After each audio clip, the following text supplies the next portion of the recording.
Comedy Club in Buffalo is back once again. Your chance to go out and see some safe comedy and enjoy yourself, get a couple of chuckles. You can all use it.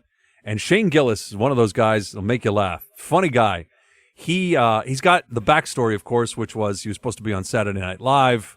He was all set for it, and then they started digging into some podcasts, and they're like, well, we can't let that happen. And they shut that part down. But he's got a lot of funny stuff that he's been doing on stage, and a lot of funny stuff that he's now posting online with another person, and they're trying to start a sketch comedy show. Oftentimes when you watch some of this stuff, it's like, it's okay. It's not bad. I don't know about you. I don't know what your reaction was to it. But when I was watching, I'm like, damn, this is really good. Like it's funny. It's funny. They do a bunch of sketches. They've got 3 posted so far. And if you get a chance, watch some of them. You'll hopefully have the same reaction we did, which was, this is really good. This should be a show on TV. Hopefully someone signs them at some point. And we'll play a couple of the highlights of a few of the sketches. But let's bring him on right now. Is he ready to go? Yes, he is. Shane Gillis, how are you? I'm doing well. What's going on? Look at Shane ducking us. He's afraid I'm going to blame him for COVID again. No. Oh, yeah. I forgot you guys did that. Yeah. Did you get the shot? No, I didn't I got COVID. Also, yeah, look at that. I got COVID a couple months later. Look at that. I didn't have it back then. So then that's proof that you didn't give it to me, because then you ended up getting COVID. How did you get COVID? You know what? I got it from my niece over Christmas. I had taken every precaution when I came home because my parents are old. But I'd been traveling and doing shows for like months, and I didn't get it. And then I got it from my niece at Christmas. Oh. So what did you do to her to make her, feel pain and such? Did you tell her she wasn't going to get a birthday present for another year? Yeah, I let her know that she was going to kill her whole family, so she was pretty sad. How old is she? About 12. Okay. That's enough to know. It's enough to know shame and guilt. I told her, the blood of her grandparents were on her hands. How did she react? Everybody was mad at me for saying that. Yeah. Well, so how was it? Like, was it?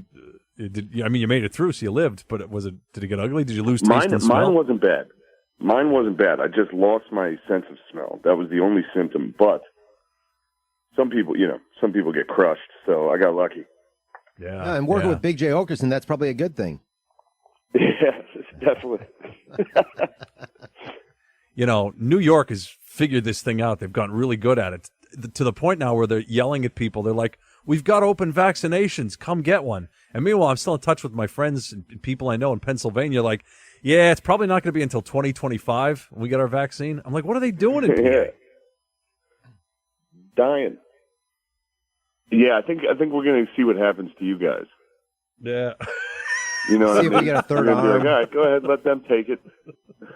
That's how I do drugs with my friends. There you go. You do it first? I let another guy do it first, and then I sit there, and I'm like, all right, he didn't die. I'll do it. Yeah. It's like taking a gummy. Give him a gummy. Let's see what happens in an hour. Yeah.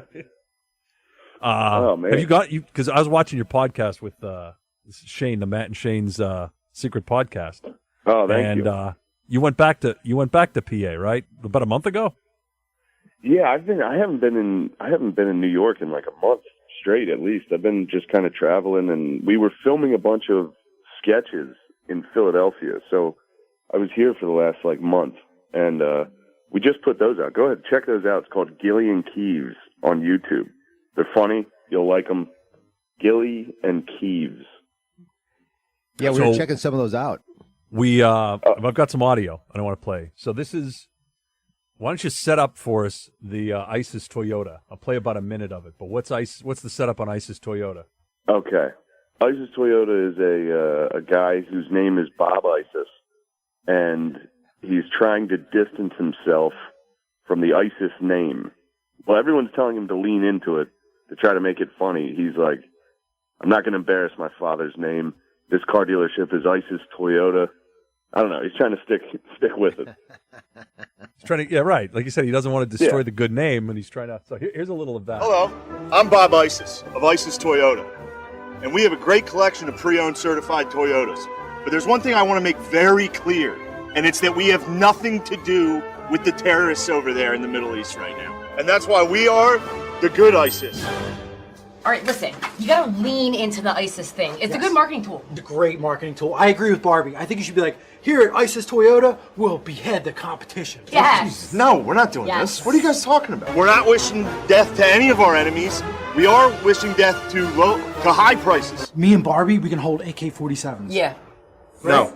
That would be so cool. So I'm holding an AK-47, she's holding an AK-47. You're like, we got the best Toyotas, and I can be doing that like terrorist turkey gobble thing. You know what I mean? We're like, He's good at it. Enough. At ISIS Toyota, we have nothing to do with Abu Bakr al-Baghdadi and his vicious gang of thugs. All we're trying to do is put you into an affordable, pre-owned, certified Toyota. people don't respect you. To the youngsters, I know you're having fun. I used to have fun myself. But there's something you need to know. Stuff like that, that's a load of crap. What? No. It's a visual. What's going on in that scene? Somebody had spray painted terrorist on the hood of a car. Can I be in a commercial? No. Come on, why not? Why? It's because I'm black? No, it's not because your name is... Orenthal James Anderson. And at ISIS, we don't price gouge. But if we find a competitor with a lower price, we'll kill them. Cut that. We're not doing this. You don't love OJ? What are you saying, you did it? God damn it. All I'm trying to do is get you into a Toyota. Yeah, I Right. liked making that sketch. That was a fun sketch. What's the backstory? John McKeever, that's Keeves. He made a ton of stuff. He made like a pilot with with Comedy Central called Delco Proper that they didn't pick up. He's really, really talented actor and director and writer. I mean, he's doing most of that stuff. And we just, we figured we would make our own thing, Not enough. Hold on, sorry, my housekeeping's walking in. 1 second. Okay, great. Is that nude housekeeping service you were talking about last time? Yeah, I was going to give it a shot. Yeah, I got to check out of this hotel. But yeah, John and I, enough people, they keep, it's tough. It's tough in this thing. So we were like, we're gonna just try to make it ourselves and invest our own money and just make it for free and, hopefully get enough traction that we can keep doing this. Yeah. You think maybe hoping to get picked up on Netflix, Comedy Central, something? Yeah, I mean, that would be great. I think it's, and we talked to Andrew Schultz. So Schultz helped us out a lot with this. He was the one he helped push us to do this, and he's created a model. I don't know if you guys are familiar with his story. He kind of got told no by the industry time and time again, and then he just sat down and made his own thing, and he kept making it and putting it for free on YouTube and Instagram. And then after 1 year of doing it, Netflix gave him a deal. Amazon gave him a deal for his special. So it's just kind of you don't have to go through the industry type mentality. The internet kind of equalizes everything with that. Yeah. No. So the next one you did then, I think, was Uncle Daycare. Yeah.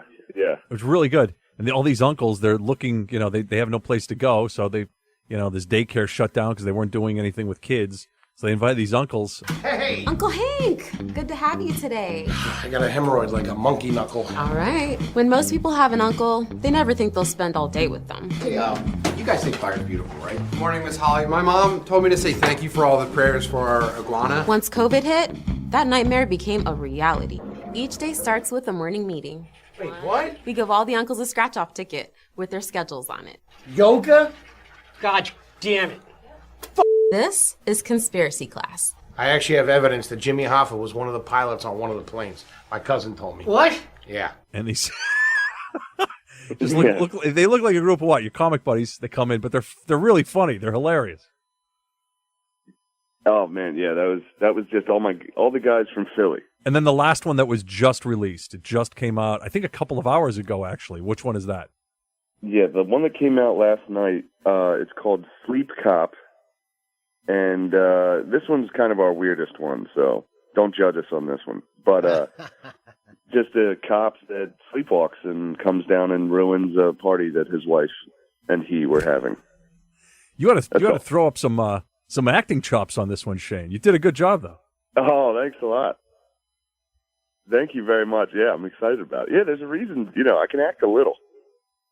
Yeah, it's just holding people hostage because I do have a gun on me. So this whole party just has to sit there and watch me sleepwalk and do weird things.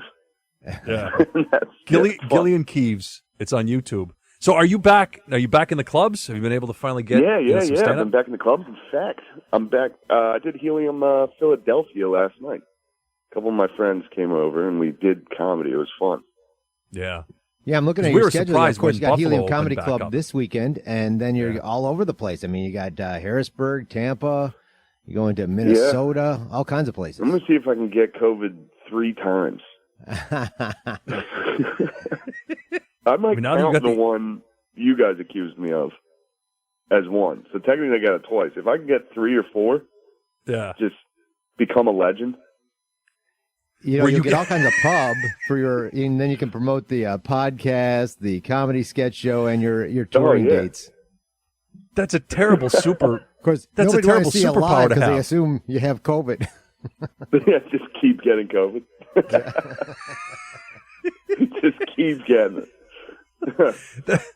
The CDC invites you down to study you. You're like, this guy has no antibodies. He's just going to keep getting COVID his entire life. Anytime a guy coughs in the audience, he's like, "Oh no, here we go again." Son of a bitch. Oh man. Oh God.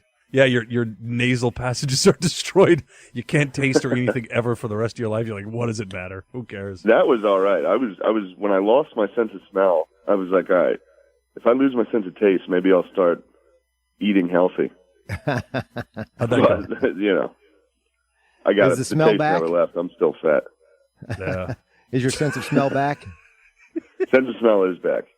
He gets COVID and then he actually gains more weight. You're like, this is not fair. All right. Well, listen, rip it up at Helium Comedy Club. Should be a good time. Glad to have you back You guys in are the Buffalo, best. Shane. And Thank you, guys. keep in touch, all right? Yeah, you guys are the best. Thanks a lot for having me. Shane Gillis, Helium Comedy Club. You'll have many chuckles. He's a funny guy. All right.